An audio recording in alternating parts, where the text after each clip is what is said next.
بسم اللہ الرحمن الرحیم۔ علی رضا ہروائس میں آپ کو خوش آمدید کہا جاتا ہے۔ رب ارحمہما کما ربیانی صغیرا، اے میرے رب میرے ماں باپ پر اس طرح رحم فرما جس طرح انہوں نے بچپن میں مجھ پر کیا تھا۔ جب آپ صلی اللہ علیہ وسلم کی عمر 40 برس ہو گئی اور یہی سن کمال ہے اور کہا جاتا ہے کہ یہی پیغمبروں کی بعثت کی عمر ہے، تو زندگی کے افق کے پار سے آثار نبوت چمکنا اور جگمگانا شروع ہوئے۔ یہی آثار خواب تھے کہ آپ صلی اللہ علیہ وسلم جو بھی خواب دیکھتے وہ صبح کی طرح نمودار ہوتا۔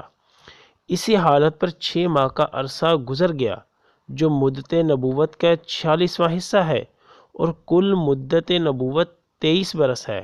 اور اس کے بعد جب ہرا میں خلوت نشینی کا 3واں سال آیا تو اللہ تعالیٰ نے چاہا کہ روئے زمین کے باشندوں پر اس کی رحمت کا فیضان ہو، چنانچہ اس نے آپ صلی اللہ علیہ وسلم کو نبوت سے مشرف کیا اور حضرت جبریل علیہ السلام قرآن مجید کی چند آیات لے کر آپ صلی اللہ علیہ وسلم کے پاس تشریف لائے اور آپ صلی اللہ علیہ وسلم سے فرمایا کہ پڑھو۔ آپ صلی اللہ علیہ وسلم نے فرمایا میں پڑھا ہوا نہیں ہوں۔ آپ صلی اللہ علیہ وسلم فرماتے ہیں کہ اس پر اس نے مجھے پکڑ کر اس زور سے دبایا کہ میری قوت نچوڑ دی، پھر چھوڑ کر کہا پڑھو۔ میں نے کہا میں پڑھا ہوا نہیں ہوں۔ اس نے دوبارہ پکڑ کر دبوچا، پھر چھوڑ کر کہا پڑھو۔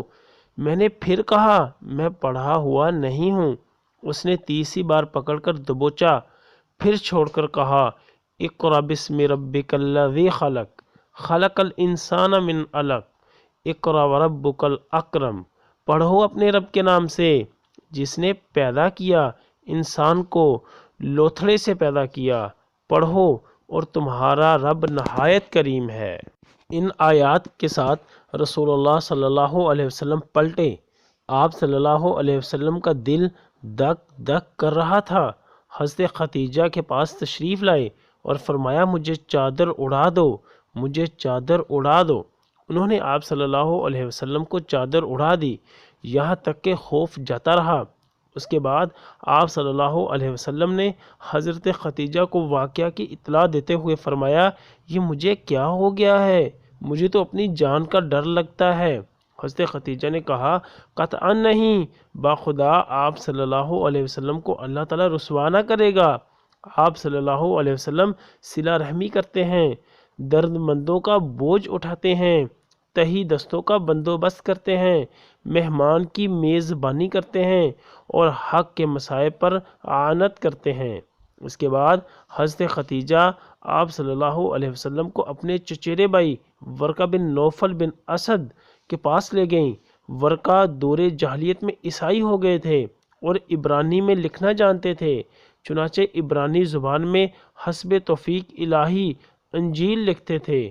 اس وقت بہت بوڑھے اور نابینا ہو چکے تھے۔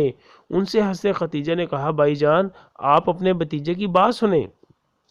ورقہ نے کہا بھتیجے تم کیا دیکھتے ہو؟ رسول اللہ صلی اللہ علیہ وسلم نے جو کچھ دیکھا تھا بیان فرما دیا۔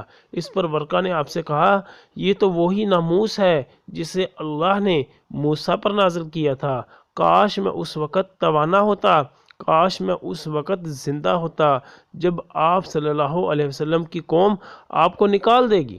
رسول اللہ صلی اللہ علیہ وسلم نے فرمایا اچھا تو کیا یہ لوگ مجھے نکال دیں گے؟ ورقہ نے کہا ہاں، جب بھی کوئی آدمی اس طرح کا پیغام لایا جیسا تم لائے ہو تو اس سے ضرور دشمنی کی گئی، اور اگر میں نے تمہارا زمانہ پا لیا تو تمہاری زبردست مدد کروں گا۔ اس کے بعد ورقہ بن نوفل جلد ہی فوت ہو گئے۔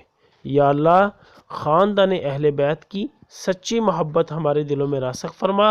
یا رسول اللہ صلی اللہ علیہ وسلم ہمارے ماں باپ اور ہماری آل اولاد آپ صلی اللہ علیہ وسلم پر قربان ہو، آمین یا ارحم الراحمین۔